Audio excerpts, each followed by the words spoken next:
This is Democracy Now!, democracynow.org, The War and Peace Report. I'm Amy Goodman. Vice President Mike Pence visited the largest mosque in Southeast Asia Thursday during a trip to Indonesia. A day earlier, he addressed reporters at a press conference with Indonesian President Joko Widodo in Jakarta. Oldest and most engaged defense partners. And under President Trump, we are firmly committed to continuing to collaborate on the security of both of our peoples. A stronger defense partnership will serve us well as we confront the various security threats and challenges that we now face. And of course, one of the greatest threats we face is the rise and spread of terrorism. Sadly, Indonesia is no stranger to this evil, nor is the United States of America, as the President and I discussed. The world watched with heartbreak in January of last year when ISIS-linked terrorists struck in central Jakarta in a barbaric suicide bombing. Our hearts broke for your people. This vile attack claimed the lives of 5 innocents, injured more than 24 others. What I can assure you and the people of Indonesia is that you had the condolences and the prayers of the American people as you confronted this tragedy. While Vice President Mike Pence railed against ISIS-linked terrorism, a shocking new expose by longtime investigative journalist Alan Nairn has revealed backers of Donald Trump in Indonesia have joined army officers and a vigilante street movement linked to ISIS in an attempt to oust Indonesia's democratically elected president. Writing in The Intercept, Nairn reveals Indonesians involved in the coup attempt include a corporate lawyer working for the mining company Freeport-McMoRan, which is controlled by Trump advisor Carl Icahn. Video has even emerged showing the lawyer at a ceremony where men are swearing allegiance to ISIS. According to Alan Nairn, 2 of the other most prominent supporters of the coup are close associates of Donald Trump: Fadli Zon, the vice speaker of the Indonesian House of Representatives, and Haritano, Trump's primary Indonesian business partner, who's building 2 Trump resorts, one in Bali and one outside Jakarta. Nairn's article is making waves in Indonesia. The Indonesian military is threatening legal action against the news portal Tirto.id after it published a partial translation of the article and ran a profile about Alan Nairn. In response, Nairn tweeted a message to the Indonesian military saying, quote, "Dear TNI, if you want to threaten brave Indonesian reporters and publishers, please threaten me too," unquote. Well, I recently sat down with Alan Nairn in our Democracy Now! Studio and asked him to outline what he's uncovered.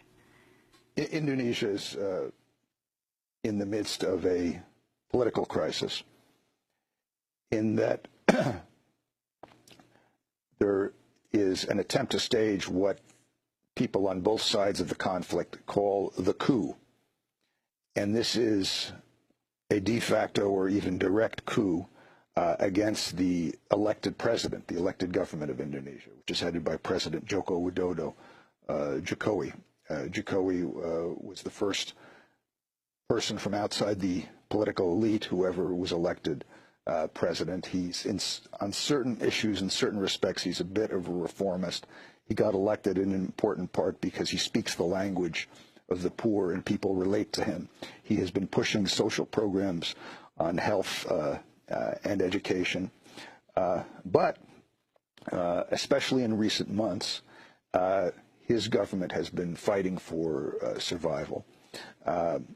Those backing this coup project include the top generals in the country who are seeking to escape any whisper of accountability for their past mass murders that have been supported by the U.S., and for their ongoing atrocities in West Papua. Also, the friends and business partners and political associates of Donald Trump.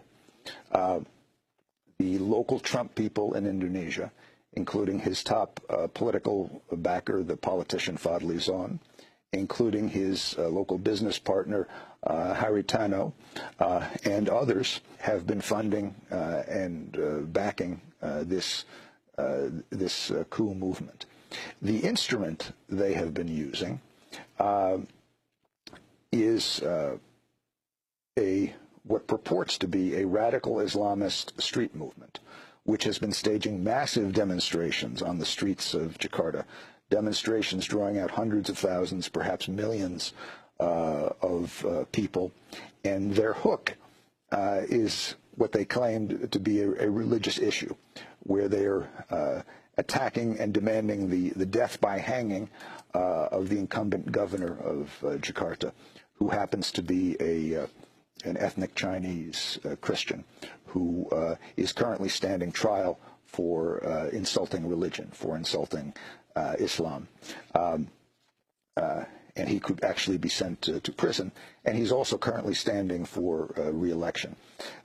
But this Islamist street movement is, in a sense, a front for the real powers, the real interests, which are trying to use the demonstrations and the attacks on Governor Ahok, that's his name, Ahok, to bring down the government of President Jokowi.